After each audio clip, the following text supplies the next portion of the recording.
Bulletin की शुरुआत करते हैं भारत चीन तनाव के साथ, जिसे लेकर अमेरिकी राष्ट्रपति डोनाल्ड ट्रंप का एक बड़ा बयान आया है। दरअसल ट्रंप के मुताबिक दोनों देशों की सीमा विवाद पर उन्होंने पीएम मोदी से बात की। विवाद पर पीएम मोदी का मूड अच्छा नहीं है। ट्रंप ने एक बार फिर मध्यस्थता की पेशकश दोहराई है। कान खोलकर सुन लो चीन, अपनी हरकतों से बाज आओ चीन। अच्छे मूड में नहीं है पीएम मोदी। ईंट का जवाब पत्थर से मिलेगा।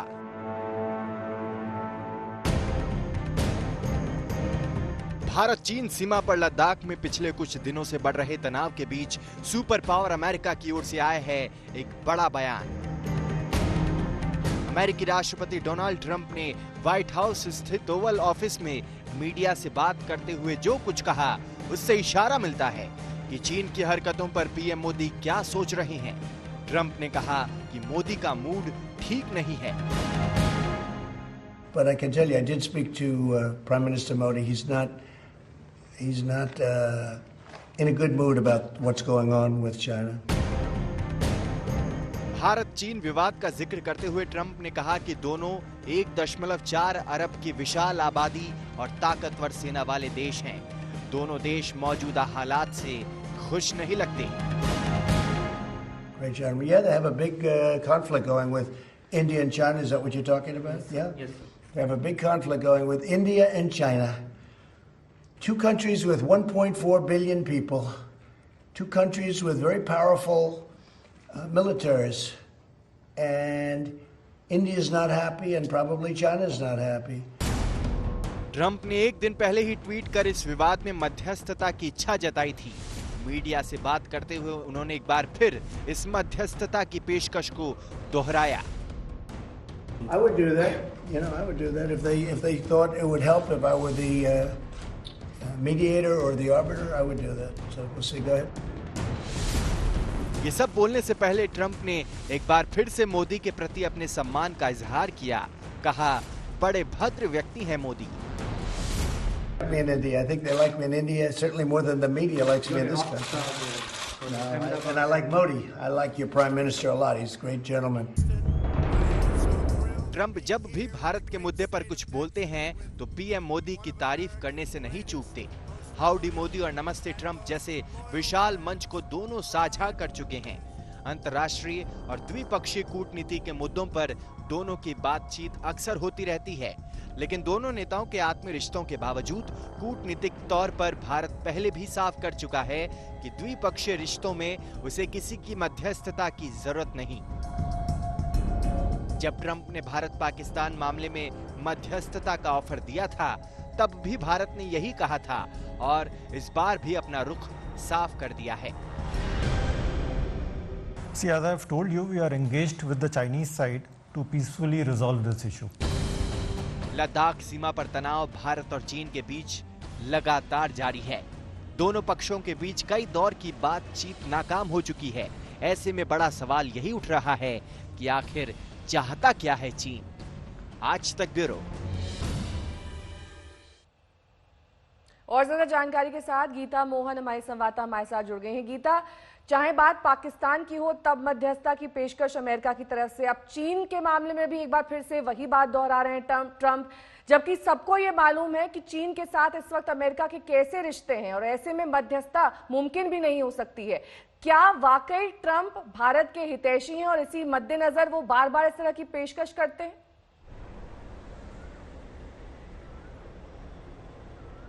भारत के दोस्त जरूर है, लेकिन ये स्टेटमेंट चीन को लेकर था, चीन को राइल करने के लिए था। लेकिन जो बड़ा स्टेटमेंट निकल कर आ रहा है वो ये है कि प्रधानमंत्री नरेंद्र मोदी और प्रेसिडेंट ट्रंप के बीच बातचीत हुई है एलएसी के टेंशंस को लेकर, जहां पर प्रधानमंत्री नरेंद्र मोदी ने डोनाल्ड ट्रंप को ये कहा कि वो नाखुश है। सिचुएशन जो बॉर्डर में चल रहा है चीन के साथ, उसको लेकर काफी नाखुश है, उनका मूड काफी खराब है। तो ये काफी महत्वपूर्ण महत्वपूर्ण बातचीत थी दोनों लीडर्स के बीच में। अगर मीडिएशन की बात करें तो कहीं ना कहीं अगर आप देखें डोनाल्ड ट्रंप का जो स्टेटमेंट है वो वाटर डाउन हो गया है। अब वो ये कह रहे हैं कि अगर चीन और भारत चाहता है तो वो हेल्प करने के लिए अग्री करेंगे। पहले वो ऑफर कर रहे थे, अब वो ये कह रहे हैं कि चीन और भारत अगर चाहता है तो he'd be okay helping India।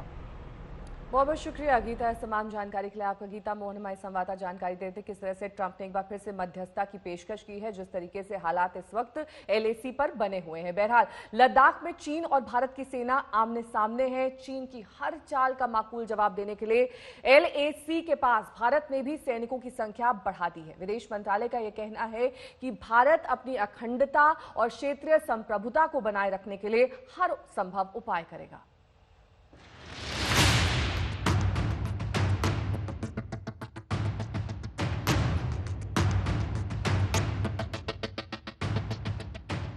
दुनिया जब कोरोना से दो दो हाथ कर रही है, तब चीन अपने विस्तारवादी मंसूबों को अंजाम देने में लगा है। इस बार चीन ने लद्दाख में अपनी गिद्ध वाली नजर गड़ा दी है। LAC के पास चीन ने 5000 सैनिकों को तैनात कर दिया है। लद्दाख में LAC के पास चीन ने गलवान नदी के किनारे पक्के टेंट लगाए हैं और बंकर भी बनाए हैं। चीन एक बार फिर फरेब कर रहा है। झूठे नक्शों के जरिए इस इलाके को अपना बताने में जुटा है। चीन की इसी हरकत से लद्दाख इलाके में भारत और चीन के बीच जबरदस्त तनाव है। भारतीय सैनिकों और चीनी सैनिकों के बीच बीते एक महीने में कई बार झड़प भी हो चुकी है। LAC के पास भारतीय सेना चीन की हर चालबाजी का माकूल जवाब दे रही है।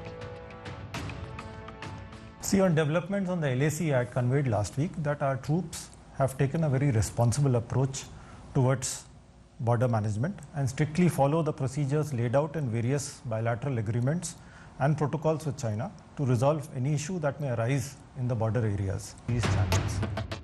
दरअसल LAC तक गश्त बढ़ाने के लिए भारत अपने इलाके में सड़क बना रहा है। चीन इसी वजह से बौखलाया हुआ है। 5 से 6 मई को चीनी सैनिकों ने भारतीय इलाके में घुसकर सड़क निर्माण को रोकने की कोशिश की। दोनों तरफ के सैनिकों के बीच झड़प भी हुई। इसके बाद चीन ने वहीं तंबू गाड़ दिए। उसके भारी ट्रक साजो सामान के साथ पहुंचे और बंकर बनाने की शुरुआत कर दी। उसके टेंट भी टिकाऊ थे, जिससे उसका इरादा साफ हो गया था कि वो लंबे समय तक वहां जमे रहना चाहता है। इसके बाद पैंगोंग झील के इलाके में उसके सैनिक बोट से पेट्रोलिंग करने लगे। वहां ITBP तैनात है, लेकिन हालात बिगड़ते देख लद्दाख स्काउट्स को भी तैनात किया जा रहा है। भारत ने भी बड़ी संख्या में LAC की तरफ साजो सामान से लदे ट्रक रवाना किए हैं। सैनिकों की तैनाती भी बढ़ाई गई है। India is committed to the objective of maintenance of peace and tranquility in the border areas with China, and our armed forces scrupulously follow the consensus reached by our leaders and the guidance provided. At the same time, we remain firm in our resolve to ensuring India's sovereignty and national security. Corona से बुरी तरह जूझ रहा America भी चीन से बेहद खफा है। अमेरिका के राष्ट्रपति इन दिनों चीन को चौतरफा घेरने में जुटे हैं। अमेरिका ने तिब्बत, हांगकांग और ताइवान में चीन की खिलाफत करने वाली ताकतों को समर्थन बढ़ा दिया है। माना जा रहा है कि कोरोना जांच को लेकर दुनिया भर में घिर चुका चीन ध्यान बटाने के लिए युद्ध का उन्माद पैदा करने की चाल चल रहा है। इस समय चीन कटघरे में खड़ा है दुनिया के अंदर कोरोना को लेकर। वुहान का नाम आता है, चीन के बायोलॉजिकल वॉरफेयर का नाम आता है। सब देश जो है चीन के खिलाफ खड़े दिखाई देते हैं। ऐसे समय पर चीन चाहता है कि थोड़ी अटेंशन डाइवर्ट हो, लोग बाग दूसरी तरफ देखने लगे। तो ये जो आप देख रहे हैं, मेरा अनुमान है कि ये उसकी पॉस्चरिंग है। उसका कोशिश कर रहा है कि कुछ इसमें से आवाज निकले, कुछ लोग बागों का ध्यान जो है दूसरी तरफ जाए। लद्दाख से पहले डोकलाम में भी चीनी सैनिक भारत से उलझ चुके हैं। जिस तरह से दोनों देशों ने बातचीत से विवाद को सुलझाया था, उम्मीद है कि इस बार भी बातचीत के जरिए विवाद सुलझा लिया जाएगा। गीता मोहन, दिल्ली, आज तक। और कोरोना से जुड़ा ताजा अपडेट आपको दिखा देते हैं, क्योंकि दिल्ली में पहली बार एक दिन में कोरोना के 1000 से ज्यादा मरीज आने से अब खलबली मच गई है। देश भर के मामले अब बढ़कर 1,65,799 हो चुके हैं। ठीक होने वाले मरीजों की संख्या 71,106 है, जबकि मौत का आंकड़ा 4,706 तक पहुंच चुका है। ये स्वास्थ्य मंत्रालय द्वारा जारी किए गए ताजा आंकड़े हम आपको दिखा रहे हैं। मरीजों की संख्या अब 1.5 लाख के पार पहुंच चुकी है।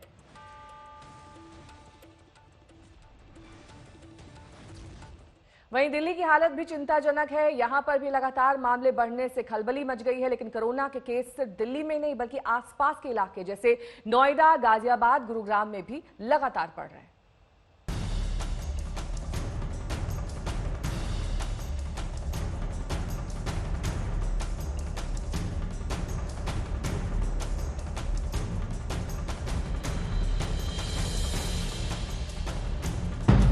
दिल्ली में पहली बार एक दिन में 1,000 से ज्यादा कोरोना केस। क्या मुंबई की राह पर चल पड़ी है दिल्ली?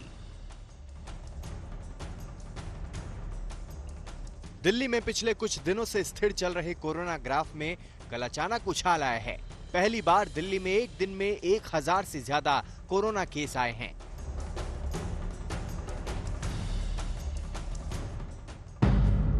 दिल्ली में एक दिन में 1,024 कोरोना केस आए हैं। इस तरह दिल्ली में कोरोना के कुल मामले अब बढ़कर 16,281 हो चुके हैं। इनमें 7,495 लोग ठीक हो चुके हैं। कुल 316 लोगों की मौत हुई है। एक्टिव मरीज 8,470 हैं, जबकि कंटेनमेंट जोन की संख्या 100 है। दिल्ली में कोरोना के बढ़ते केस में चिंता की बड़ी बात पुलिस कर्मियों का कोरोना की जद में आना है। सरिता विहार के एसीपी कोरोना पॉजिटिव पाए गए हैं। पूरा हिंदुस्तान कोरोना के महासंकट से जूझ रहा है। दिल्ली पुलिस भी हर फ्रंट पर मुस्तैद रहकर लगातार अपनी ड्यूटी निभा रही है, लेकिन कहीं ना कहीं दिल्ली पुलिस में भी कोरोना का खतरा लगातार बढ़ता जा रहा है। अभी तक दिल्ली पुलिस के लगभग 450 जवान कोरोना संक्रमित पाए गए हैं, जिनमें एक डीसीपी नॉर्थ और इसके साथ ही शाहदरा डिस्ट्रिक्ट के एडिशनल डीसीपी भी शामिल है। लगभग 10 से ज्यादा एसएचओ अभी तक कोरोना संक्रमण का शिकार हो चुके हैं, अस्पताल में भर्ती हैं, अपना इलाज करा रहे हैं। दिल्ली ही नहीं बल्कि दिल्ली से सटे इलाकों में भी कोरोना केस में उछाल आया है। गाजियाबाद में कोरोना के 15 नए मामले सामने आए हैं। यहाँ कुल केस 260 हो चुके हैं, हालांकि इनमें सिर्फ 53 ही एक्टिव केस हैं। गौतम बुद्ध नगर यानी नोएडा में कल 11 नए केस सामने आए। नोएडा में कोरोना के अब तक 377 केस हो चुके हैं, लेकिन एक्टिव केस सिर्फ 110 हैं।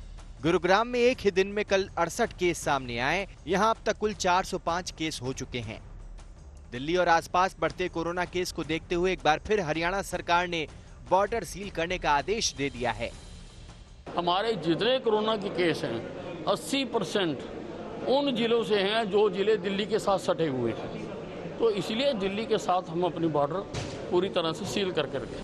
हरियाणा सरकार पहले भी ऐसा फैसला ले चुकी है, लेकिन दिल्ली जिस तरह से आसपास के इलाकों से जुड़ी हुई है, उसे देखते हुए क्या कोरोना केस रोकने के लिए बॉर्डर सील करना ही एकमात्र अहम उपाय हो सकता है? पुनीत शर्मा के साथ अरविंद ओझा, दिल्ली आज तक। वहीं हरियाणा ने दिल्ली के साथ अपना बॉर्डर सील कर दिया है, जिसके बाद गुरुग्राम बॉर्डर पर लंबा जाम लग गया है। तस्वीर हम आपको गुरुग्राम दिल्ली बॉर्डर की दिखा रहे हैं। घंटों से वाहन वहां पर फंसे हुए हैं। तस्वीरों में आप देख सकते हैं कि बॉर्डर पर वाहनों की भीड़ लग गई है, चेकिंग की जा रही है। पुलिस के जवान चेकिंग के बाद लोगों को आगे एंट्री दे रहे हैं, लेकिन जो लोग आगे नहीं निकल पा रहे हैं उनके लिए इस वक्त मुसीबत का सबब है।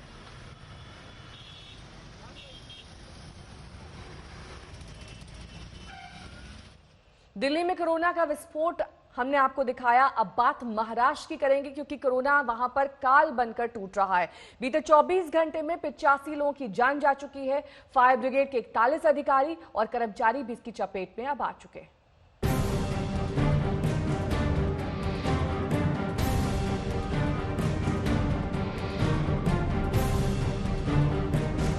पूरा देश इस समय सबसे बड़े संकट से गुजर रहा है और उसमें भी महाराष्ट्र सबसे ऊपर है। पूरे देश के लगभग 1/3 कोरोना वायरस के केस इस राज्य में आ चुके हैं। लॉकडाउन और तमाम कड़े नियमों के बावजूद ये खतरनाक वायरस पूरी तरह से महाराष्ट्र को अपनी गिरफ्त में ले चुका है। बीते 24 घंटे में महाराष्ट्र में कोरोना के 2598 नए केस आए हैं, जबकि इसी 24 घंटे में कोरोना ने 85 लोगों की जिंदगी छीन ली। महाराष्ट्र में अब तक कुल केस 59,546 हो गए हैं, जबकि 1,982 लोगों की अब तक कोरोना से जान जा चुकी है। बात अगर महाराष्ट्र की राजधानी मुंबई की करें तो यहाँ हालात पूरे राज्य में सबसे चिंताजनक हैं। कोरोना के खिलाफ जंग में फ्रंट फुट पर काम कर रहे न सिर्फ मुंबई पुलिस के जवान, बल्कि अपनी जान पर खेलकर लोगों को बचाने वाले फायर ब्रिगेड के कर्मचारियों और अधिकारियों पर भी कोरोना का कहर टूटा है। पुलिस के बाद अब फायर ब्रिगेड के 41 जवान इस वायरस के चपेट में आ चुके हैं। इसमें से 22 फायर ब्रिगेड के अधिकारी और जवान इस समय अस्पताल में भर्ती हैं। इस 22 में से 4 की हालत सीरियस है और इन्हें आईसीयू में एडमिट किया गया है, जबकि 14 अधिकारी और जवान पॉजिटिव आने के बाद से होम क्वारंटीन हैं। अभी तक 3 कर्मचारी डिस्चार्ज हो चुके हैं, जबकि कोरोना 2 की जान ले चुका है। अब मुंबई के सामने सबसे बड़ी चुनौती आम आदमी के साथ साथ कोरोना वॉरियर्स की देखभाल करने और कोरोना को आगे फैलने से रोकने की है। सौरभ वक्तानिया के साथ साहिल जोशी, मुंबई, आज तक। लॉकडाउन 4 खत्म होने में अब 2 दिन का वक्त बाकी है। ऐसे में 1 जून से क्या होगा, इस पर सरकार में अभी से मंथन शुरू हो चुका है। कल गृह मंत्री अमित शाह ने सभी राज्यों के मुख्यमंत्रियों से बातचीत की और आगे की स्ट्रैटेजी पर बात हुई।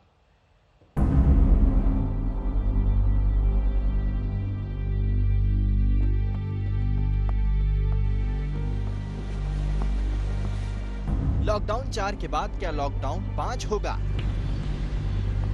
31 मई के बाद क्या है देश का प्लान? 31 मई के बाद क्या होगा, ये सवाल हर किसी के मन में है। वैसे तो लॉकडाउन 4 में छूट की किश्त के साथ कई चीजें खुल गई हैं, लेकिन अब भी कई सेक्टर पर पाबंदियों का लॉक लगा है। और क्या ये लॉक 31 मई के बाद खुल जाएगा, इसकी तस्वीर जल्द ही साफ होगी। गुरुवार को गृह मंत्री अमित शाह ने सभी राज्यों के मुख्यमंत्रियों से बात की। लॉकडाउन 4 के हालात की समीक्षा हुई। गृह मंत्री ने राज्यों से लॉकडाउन 5 को लेकर उनकी राय जानी। आगे के प्लान पर बातचीत हुई। 31 मई के बाद राज्य क्या चाहते हैं, इस पर मंथन हुआ। अलग अलग राय आती है। कई लोग कहते हैं जून में पीक पहुंचेगा, कई लोग कहते हैं जुलाई में पीक आएगा। इसका देश में केसेस भी बढ़ रहे हैं। ऐसी परिस्थिति में सारी सावधानियों को मद्देनजर रखते हुए फैसले लिए जाने चाहिए। दरअसल अब तक के हालात यही कहते हैं कि लॉकडाउन खुलने का फैसला कोरोना की रफ्तार पर निर्भर करेगा। पिछले 4 दिन के आंकड़े देखें तो हर दिन 6,000 से ज्यादा कोरोना के मामले सामने आ रहे हैं। 25 मई को कोरोना के 6,977 केस बढ़े, 26 मई को 6,535, 27 मई को 6,387 और 28 मई को 6500 से ज्यादा केस मिले। कोरोना की यही बढ़ती रफ्तार लॉकडाउन खुलने की राह में रोड़ा है। खुद राज्यों के बीच आवाजाही को लेकर बात बनती बिगड़ती दिख रही है। हरियाणा सरकार ने साफ कर दिया है कि दिल्ली के साथ सटे अपने बॉर्डर को नहीं खोलेगी। हमारे जितने कोरोना के केस हैं 80% उन जिलों से हैं जो जिले दिल्ली के साथ सटे हुए हैं। तो इसलिए दिल्ली के साथ हम अपनी बॉर्डर पूरी तरह से सील करके रखेंगे। कर्नाटक सरकार के फैसले से भी राज्यों के बीच तालमेल का टकराव हो गया है। राज्य सरकार ने एविएशन मंत्रालय से अपील की है कि वो महाराष्ट्र, तमिलनाडु, गुजरात, मध्य प्रदेश, राजस्थान से कर्नाटक आने वाली फ्लाइट की संख्या को घटाए, क्योंकि ये सभी राज्य हाई रिस्क वाले हैं। सड़क के जरिए महाराष्ट्र, गुजरात और तमिलनाडु से आने वालों पर रोक लगी हुई है, जो जारी रहेगी। हालांकि ट्रेनों पर किसी तरह की कोई रोक नहीं है। Lot of people have come Maharashtra, so 30 to 40% are positive cases. So we are restricting people from Maharashtra in main. Second is Gujarat and Tamil Nadu. आज जिस तरह से 6 राज्यों से लोगों को जाने पर पाबंदी आयद की है, हमें लगता है ये उचित नहीं। जो MHA के गाइडलाइन है उसको पूरी तरह से भंग करने का काम किया जा रहा है। और अचंभव की बात यह है कि कर्नाटक की जनता को कर्नाटक में आने से रोका जा रहा है। हमें लगता है ये रवैया ठीक नहीं। लॉकडाउन को लेकर केंद्र पहले ही फैसला राज्य सरकारों पर छोड़ चुकी है। कोरोना के बढ़ते मामले ही राज्यों के लिए सिरदर्द बने हुए हैं। लॉकडाउन 5 को लेकर फैसला आसान नहीं होगा। जान और जहान दोनों को बचाना है। जितेंद्र बहादुर सिंह, दिल्ली, आज तक। टिड्डियों का खतरा अभी टला नहीं है। दिल्ली एनसीआर पर अब यह खतरा मंडराने लगा है, क्योंकि लगातार राजस्थान और एमपी में टिड्डियों के हमले के बाद अब दिल्ली एनसीआर में भी ये देखा जा रहा है। दिल्ली सरकार ने इस खतरे से निपटने पर काम करना शुरू भी कर दिया है। कल इसे लेकर एक हाई लेवल बैठक भी बुलाई गई।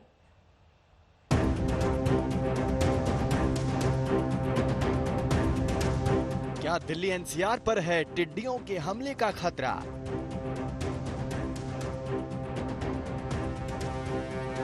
क्या कोरोना के बाद अब टिड्डी करेंगे नींद हराम?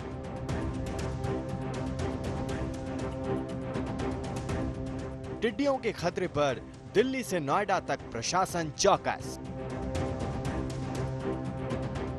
अब तक तो दिल्ली सरकार कोरोना को लेकर परेशान थी, लेकिन टीम केजरीवाल की परेशानी में एक और चिंता जुड़ गई है, वो है टिड्डियों की। समस्या इतनी गंभीर है कि कल दिल्ली के श्रम मंत्री गोपाल राय को अपने घर पर स्पेशल मीटिंग बुलानी पड़ी। बैठक में टिड्डियों के संभावित हमले पर चर्चा हुई। दिल्ली के अंदर हमने 2 दिन पहले सभी तात्कालिक मेजर लेने के लिए दिल्ली के जितने रेवेन्यू कमिश्नर्स हैं, डीएम हैं, तीनों एमसीडी को, उनके कमिश्नर को, एनडीएमसी को एडवाइजरी जारी कर दी है। दिल्ली सरकार के कृषि विभाग ने टिड्डियों के संभावित हमले से निपटने को लेकर एक एडवाइजरी भी जारी की है। एडवाइजरी में कहा गया है, दिल्ली के लोगों एवं किसानों को जागरूक करने के लिए कार्यक्रम चलाए जाएं। टिड्डी अमूमन दिन में सफर करते हैं और रात में विश्राम करते हैं।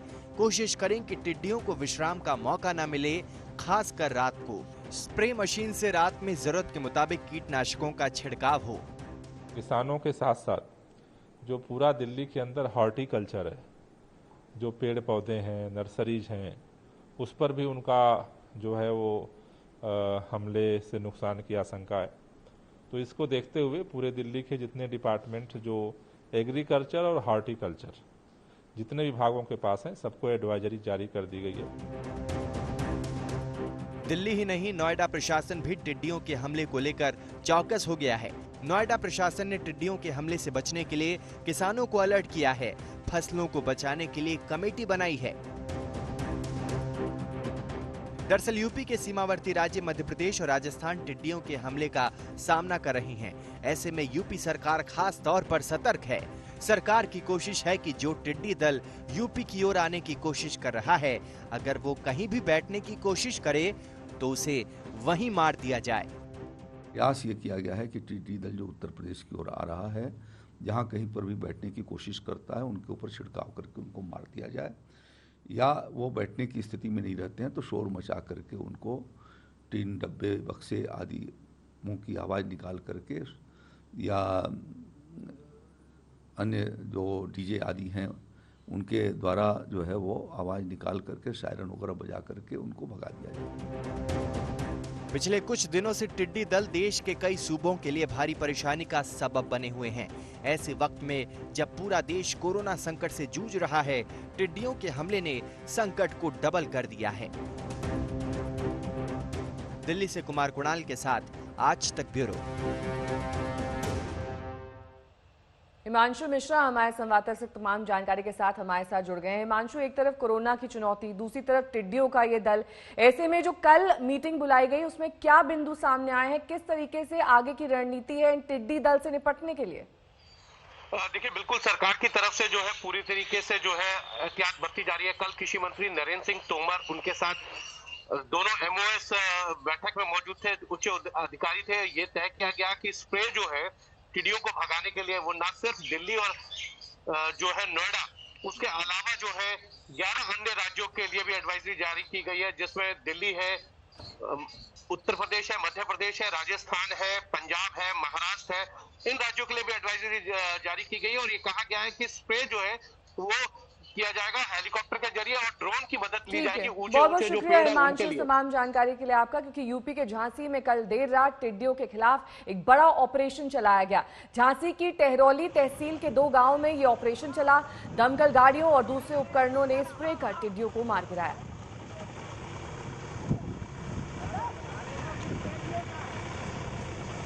हॉर्टिकल्चर विभाग और एग्रीकल्चर विभाग को दिशा निर्देश दिए गए हैं किस तरीके से टिड्डी दल से निपटना है, और यही देखने को मिला अब झांसी में।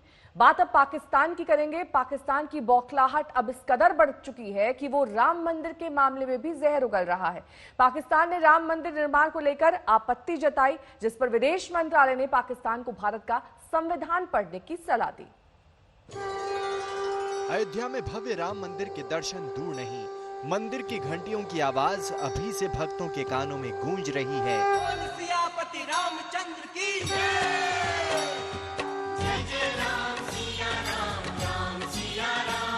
राम मंदिर के निर्माण के साथ ही देश के करोड़ों लोगों की आस्था का प्रतीक भव्य मंदिर के रूप में सामने होगा।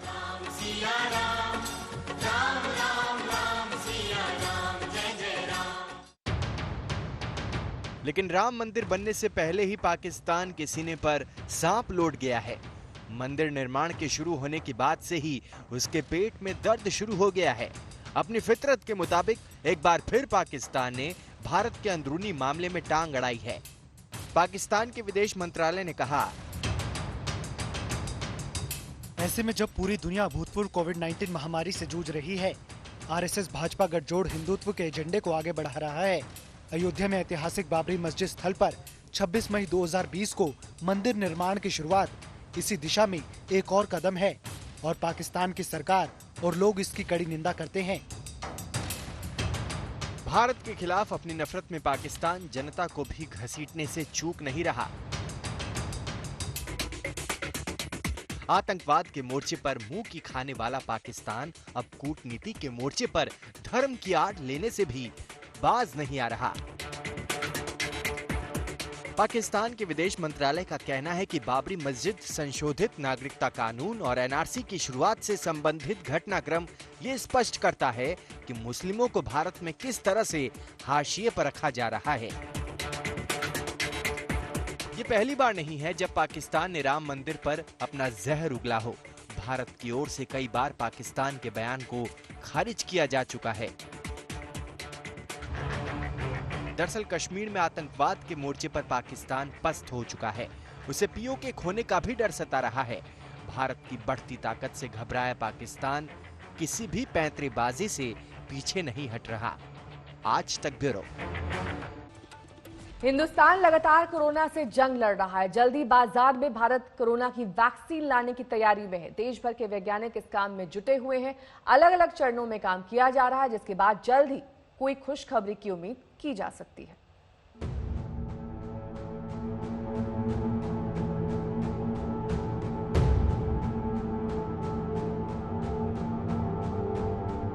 धरती पर तबाही का दूसरा नाम बन चुके कोरोना का आखिर कब होगा इलाज? ये एक ऐसा सवाल है जिस पर दुनिया भर के वैज्ञानिक काम कर रहे हैं।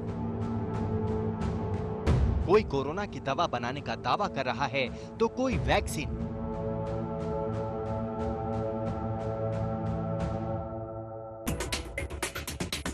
कोरोना वायरस के खिलाफ जंग में भारत को बड़ी कामयाबी मिली है। देश में करीब 30 ग्रुप कोरोना वायरस के खिलाफ वैक्सीन विकसित करने की कोशिश कर रहे हैं। इनमें बड़ी इंडस्ट्री से लेकर शैक्षिक संस्थान भी शामिल हैं। इनमें 30 से 20 समूह बेहतर राह पर हैं। कुछ लोग एक फ्लू वैक्सीन के बैकबोन में कर रहे हैं। वो लगता है कि वो लेट प्री क्लिनिकल स्टेजेस में हैं। अभी लगता है कि अक्टूबर इस साल तक वो प्री क्लिनिकल स्टडीज़ हो जाएगी। कुछ और फरवरी 2021 में एक प्रोटीन बना के तैयार रहे हैं। और कुछ स्टार्टअप्स हैं, जैसे हमारे इंडियन इंस्टीट्यूट ऑफ साइंस में और दूसरे जगह स्टार्टअप्स हैं जो बड़े कंपनी के साथ यहाँ और बाहर कोलैबोरेट कर रहे हैं और वैक्सीन बना रहे हैं। और कुछ हमारे एकेडमिक इंस्टीट्यूट्स हैं, वहीं बना रहे हैं कई तरह के वैक्सीन। ये 4 तरह के वैक्सीन हर जगह ट्राई किया जा रहा है। देश में 3 तरह के टेस्ट विकसित हो चुके हैं, जबकि चौथी की भी पूरी तैयारी है। पहले टेस्ट में तो खुद सरकार टीका तैयार करने में लगी हुई है। दूसरा बाहर की कंपनियों के साथ मिलकर काम किया जा रहा है। तीसरा, जो बाहर लोग इस पर काम कर रहे हैं उन्हें सरकार लीड कर रही है। हमारे वैक्सीन कंपनीज बाहर के वैक्सीन कंपनीज के साथ भी कोलैबोरेट कर रहे हैं, जिसमें या वो लीड कर रहे हैं या हम लीड कर रहे हैं। सो 3 ब्रॉड तरह के वैक्सीन एफर्ट्स हैं। एक जहां हम खुद यहाँ ट्राई कर रहे हैं, दूसरा कोलैबोरेट कर रहे हैं जहां हम लीड कर रहे हैं उन बाहर के लोगों के साथ, और तीसरे बाहर के लोग जहां लीड हैं उनके साथ कोलैबोरेट कर रहे हैं।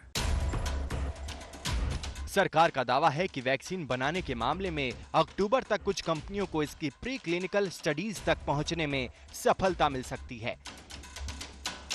कोरोना वैक्सीन बनाने के मामले में भारत दुनिया के दूसरे देशों से बाजी मार सकता है। इसकी वजह है कि दुनिया में बने हर 3 वैक्सीन में से 2 भारत में बने हैं, यानी वैक्सीन बनाने में भारत की सफलता की दर काफी ज्यादा है। हमारी वैक्सीन मैन्युफैक्चरिंग दुनिया में इट इज टॉप क्लास। हर बच्चा दुनिया में जिसको 3 वैक्सीन मिलती है स्टैंडर्ड इम्यूनाइजेशन में, उसमें से 2 हिंदुस्तान में बनती है। So Indian manufacturing is very, very good. Similarly for generics, which we'll come to later, for drugs, India is one of the world's largest generics provider. फिलहाल genetic material test RT-PCR test किया जा रहा है। टीका बनाने के लिए छात्रों का हैकाथॉन किया जा रहा है। इन तमाम टेस्ट की ICMR से जांच कराई जाएगी। RT-PCR टेस्ट कोरोना वायरस की मौजूदगी पहचानने के लिए होता है, फिर चाहे शख्स में कोविड-19 के लक्षण हों या नहीं। अगर शख्स बिना लक्षण वाला है और उसमें वायरस है तो भी इस टेस्ट में वायरस की पहचान हो जाती है। अभी तक कोरोना वायरस की बुनियादी प्रकृति में कोई भी बदलाव देखने को नहीं मिला है। ऐसे में अगले कुछ महीनों में राष्ट्रीय और अंतर्राष्ट्रीय दोनों स्तर पर निजी तौर पर किए जाने वाले परीक्षण उपलब्ध होंगे, जिसमें कई भारत से होंगे। भारत के टीका बनाने की सफलता के इतिहास को देखते हुए दुनिया को ये खुशखबरी हिंदुस्तान से मिल सकती है, जहां बड़ी बड़ी बीमारियों ने सरेंडर किया है। आज तक ब्यूरो। भारत ने वैक्सीन तैयार करने के लिए 1 साल का टारगेट रखा है, लेकिन इसकी राह आसान नहीं है, क्योंकि वैक्सीन बनाने की प्रक्रिया में कई साल लग जाते हैं, कई स्टेजेस होती हैं। ऐसे में अगर हिंदुस्तान सफल होता है तो ये किसी चमत्कार से कम नहीं होगा। हिंदुस्तान ने कोरोना को हराने की ठान ली है। देश के वैज्ञानिक कोरोना का इलाज ढूंढने के लिए दिन रात जुटे हुए हैं। एक के बाद एक सफलता भी मिल रही है। कोरोना जितनी तेजी से प्रभाव डाल रहा है, उसे देखते हुए इलाज को लेकर भी तेजी लाने की कोशिश की जा रही है। ऐसे में कोरोना वैक्सीन के लिए वैज्ञानिकों ने डेडलाइन तैयार की है। करीब 1 साल के अंदर वैक्सीन तैयार करने का प्लान है। अब हमारी कोशिश है कि जो 10 साल लगती है उसको 1 साल में करना चाहते हैं। अगर 1 साल में करना चाहते हैं तब हमें पैरेलल प्रोसेसिंग करनी पड़ेगी। Instead of working on one vaccine and seeing whether it works over a 10-year period and investing on that, we have to invest on 100 vaccines. The world is investing on more than 100 vaccines at the same time. हालांकि 1 साल के अंदर vaccine बनाने की राह आसान नहीं है।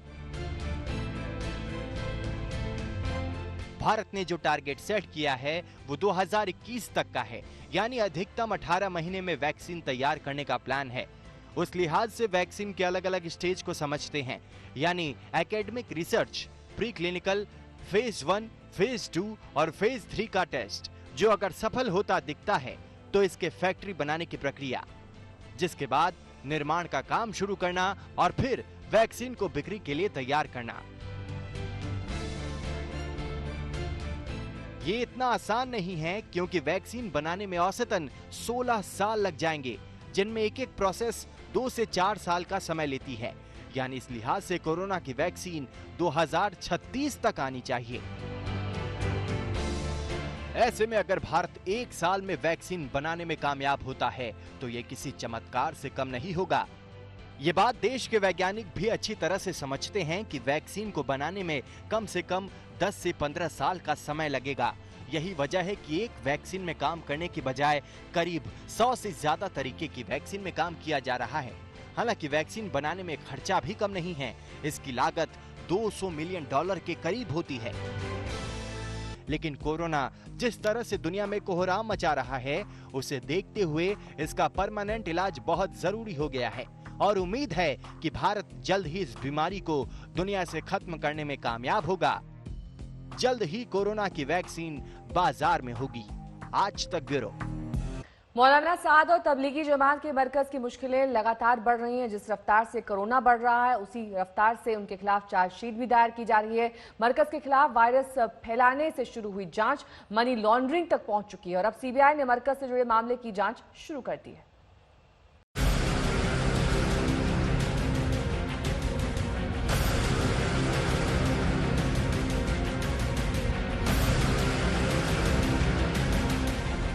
दिल्ली पुलिस की क्राइम ब्रांच, प्रवर्तन निदेशालय, इनकम टैक्स के बाद अब निजामुद्दीन मरकज देश की सबसे बड़ी जांच एजेंसी के रडार पर है।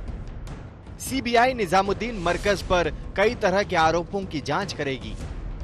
सूत्रों के मुताबिक सीबीआई ने अपनी प्रारंभिक जांच शुरू कर दी है। इसके लिए दिल्ली पुलिस की क्राइम ब्रांच से संबंधित दस्तावेज लिए गए हैं। दिल्ली पुलिस कोरोना फैलाने को लेकर मरकज के खिलाफ पहले से ही जांच कर रही है। सीबीआई ने मरकज के हवाला कनेक्शन और विदेशी चंदे से जुड़ी जानकारी भी जुटाई है। शुरुआती जांच में ठोस सबूत मिलने के बाद सीबीआई एफआईआर दर्ज करेगी।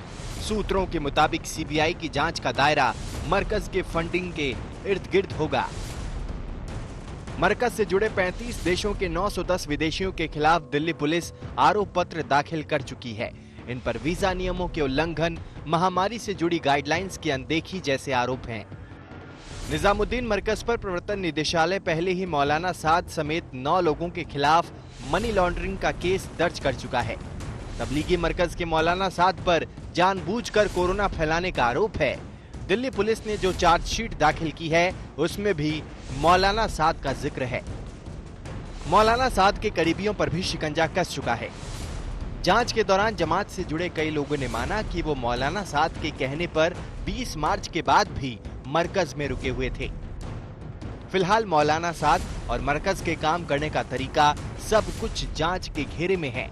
कोरोना से खुली पूछताछ की परत मनी लॉन्ड्रिंग तक जा पहुंची।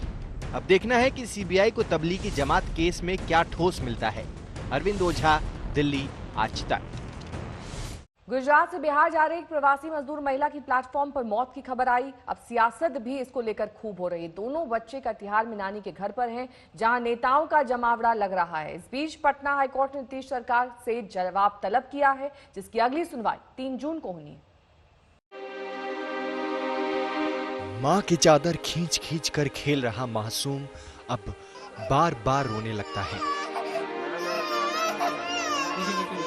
अगर बोलना जानता तो पूछता कि घर में इतने लोगों की भीड़ है, लेकिन मां का चेहरा कहीं दिखाई क्यों नहीं देता।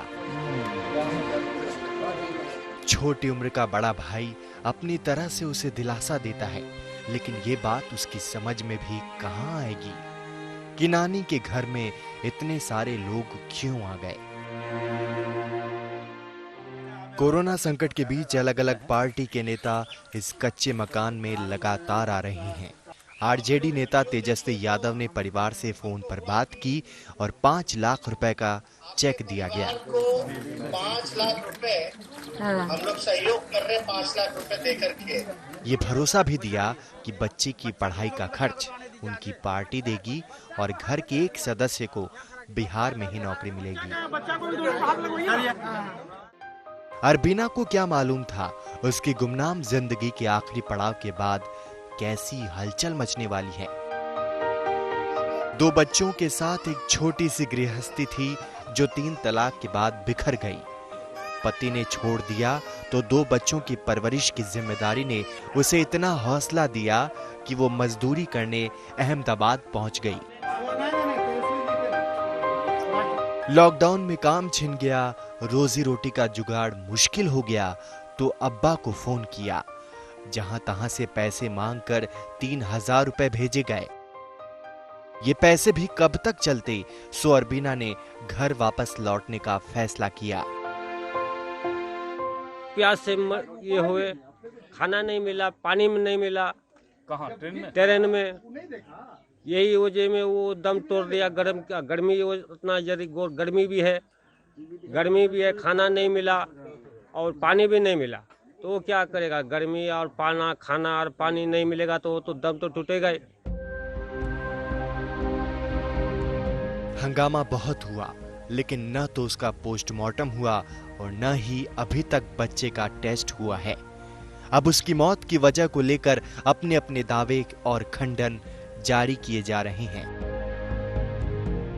इस बीच पटना हाई कोर्ट ने अरबीना की मौत के मामले में स्वतः संज्ञान लेते हुए नीतीश सरकार से जवाब मांगा है। अरबीना ने जिंदगी के कितने सपने जोड़े थे और कितने टूट गए, कोई नहीं जानता। वो अपनी लड़ाई अकेले ही लड़ रही थी। अब अरबीना की मौत का मामला कोर्ट में है। 3 जून को अगली सुनवाई है। इंसाफ क्या होगा, तारीख इसकी गवाह बनेगी। कटिहार से विपुल राहुल के साथ रोहित सिंह, पटना, आज तक।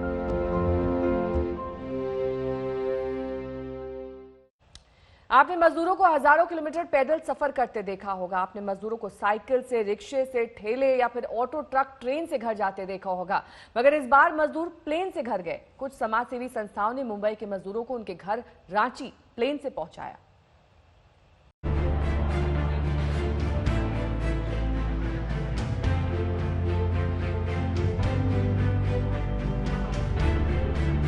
इन मजदूरों की आज वो हसरत पूरी हुई जिसकी शायद उन्होंने उम्मीद नहीं की होगी। सिर पर गठरी, चेहरे पर गरीबी और लाचारी के सबूत, आंखों में अनिश्चय भविष्य का अंधेरा। लेकिन रांची हवाई अड्डे पर उतरते हुए इनकी नजरों में थोड़ी देर के लिए ही सही चमक थी, क्योंकि इन्हें पहली बार विमान से यात्रा करने का मौका मिला। पहली बार आ रहे हैं? जी हाँ जी, हम लोग यहाँ तक हमको लाने के लिए प्रयास किया, उसको हम बहुत बहुत धन्यवाद। 180 मजदूर आज प्लेन से मुंबई से रांची पहुंचे थे। सुबह 6 बजे की फ्लाइट के लिए मुंबई के इंटरनेशनल एयरपोर्ट पर सुबह 2 बजे से ही मजदूरों का पहुंचना शुरू हो गया था। आज तक ने जब इन मजदूरों से बात की तो शहर छोड़ने की मजबूरी का दर्द छलक उठा। वही राशन पानी नहीं मिल रहा था, दिक्कत हो रहा था। तो कैसे गुजारा किया? वही लाते थे, कभी कम बेसी उसी तरह गुजारा हो गया।